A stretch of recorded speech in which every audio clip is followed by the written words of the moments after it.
एक unfortunate incident report हुआ था। 1122 वालों को कॉल आई जैसे ये इंसिडेंट हुआ है कि एक खातून और उसकी गोद में एक 9 माह की बच्ची ये यहाँ पे एक अनकवर्ड मैनहोल में गिर गए हैं।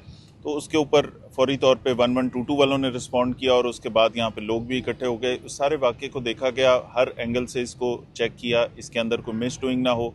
वो तमाम चीज़ें देखने के बाद मीनवाइल सर्च जारी थी इन तमाम एरियाज़ में जहाँ जहाँ ये ड्रेन जा रही थी। तो वहाँ पे खातून की डेड बॉडी मिल गई है हमें। बच्ची की डेड बॉडी की तलाश, अभी बच्ची की तलाश हम कर रहे हैं। और इसके अंदर ये जितना वो सारा रूट के कहाँ से किस सीवरेज के सिस्टम से ये निकल के वहाँ तक पहुँची, वो सारी चीज़ हम दोबारा देख रहे हैं उसको।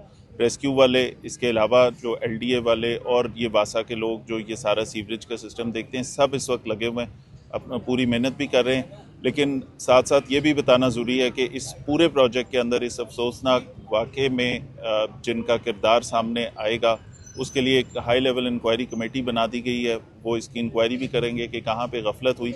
मीनवाइल जो प्रोजेक्ट डायरेक्टर हैं LDA के और जो डिप्टी डायरेक्टर है इंजीनियरिंग के, उन दोनों को इस वक्त सस्पेंड कर दिया गया है। बाकी पुलिस अपनी हर एंगल से इसकी तफ्तीश भी करेगी। ये जो हाई लेवल इंक्वायरी कमेटी है ये अपनी फाइंडिंग सबमिट करेंगे। तो ये साबित हो गया फैसल भाई कि इसी सीवरेज लाइन के अंदर वो गिरे और वहीं से उसकी लाश यहाँ से। बिल्कुल, ये सारी चीज़ कंफर्म हो गई। ये कंफर्म करने के बाद ये सारे फैक्ट्स लेके मैं आपके पास आया हूँ।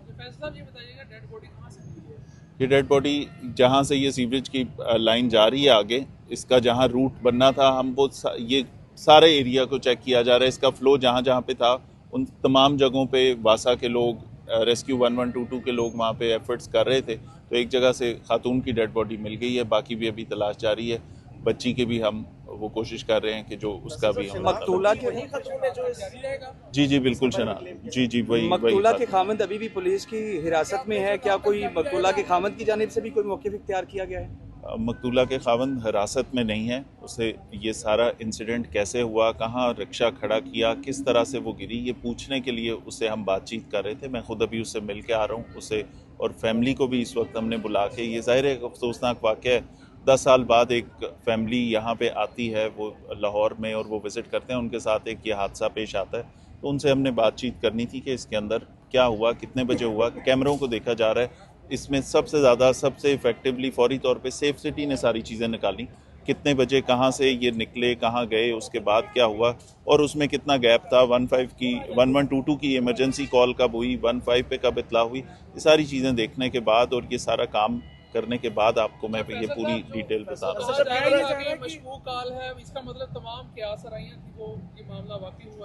ये बिल्कुल मामला हुआ है, 100% हुआ है। ये एक्सीडेंट हुआ, वो क्राइम सीन एक से ज़्यादा मरतबा मैंने, मेरे ऑफिसर्स ने देखा, आप लोग यहाँ पे मौजूद हैं, कहाँ पे रक्षा पार्क था, उसके पास किस तरह ये चीज़ें हुई, ये सारी चीज़ें आपके सामने आ जाएंगी। ये अनफॉर्चुनेट है यहाँ पे, जिसकी ज़ाहिर है कंस्ट्रक्शन वर्क भी बहुत सारा हो रहा है, लेकिन उसमें सेफ्टी मेजर्स और अगर कोई किसी की इसके अंदर नाअहली है तो वो भी सामने लाई जाएगी। ये कितनी दूर से ये लाश मिली है इस पॉइंट से? यहाँ से देखें, ये आउटफॉल रोड पे जो डिस्पोजल स्टेशन है वहाँ से डेड बॉडी मिली है। उसका नेचुरल रूट जो वाटर फ्लो है जहाँ जा रहा था, तो ये वहीं पे थी। बिल्कुल। अच्छा, जैसे आपने भी बताया कि आउटफॉल रोड से ये लाश मिली है, इस लाश को किस हॉस्पिटल मुंतकिल किया गया? इसको वहाँ से उसकी पहले वो कर लें ना, चेक कर लें, क्राइम सीन वाले आके उसको देख लें, कोई और ऐसी चीज़, कोई और मालूमात, फिर उसके बाद उससे शिफ्ट करेंगे, अभी हॉस्पिटल लेके जाएंगे। ओके जी। लास्ट ये बता दें कि रेस्क्यू और जितने भी यहाँ पर जिम्मेदार आए थे, उन्होंने कहा कि यहाँ से किसी इंसान की बॉडी आगे फ्लो नहीं कर सकती। तो ये सारी बातें तो फिर जाया गई, क्योंकि रेस्क्यू ने भी ये स्टेटमेंट दी। MD वासा भी यहाँ पर मौजूद थे, उन्होंने भी कहा कि इसका डायामीटर तक चेक किया है, अंदर यहाँ पर रेस्क्यूअर से उतार के भी देखा। हाँ, वो उतार के देखा, बिल्कुल जहाँ से ये निकली है वहाँ पे भी देखा। जाहिर है इंसानी बॉडी ही वहाँ से मिली है ना।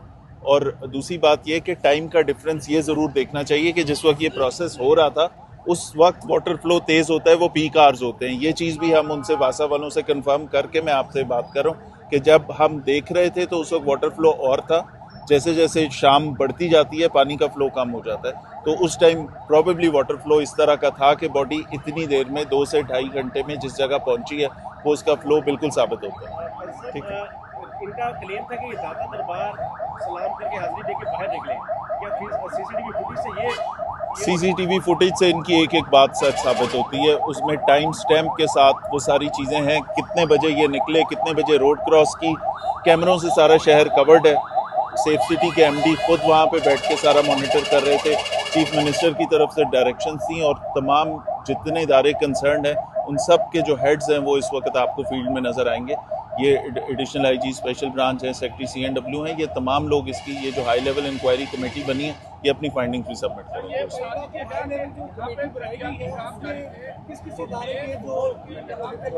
अफसरान है उनको शामिल किया गया। देखिए उसमें सेक्रेटरी CNW है, उसमें एडिशनल आईजी स्पेशल ब्रांच है, उसमें 3-4 और लोग हैं। उसका नोटिफिकेशन मैं आपसे शेयर कर लेता हूँ। उसका नोटिफिकेशन इशू हो चुका है गवर्नमेंट की तरफ से। इस वाकये का मुकदमा दर्ज हो रहा है? इसमें फैमिली जिस तरह बात करेगी, फैमिली का जो भी ओपिनियन हुआ उसके मुताबिक हम कार्रवाई करेंगे। पुलिस को कार्रवाई करने में कोई इस तरह का हक नहीं।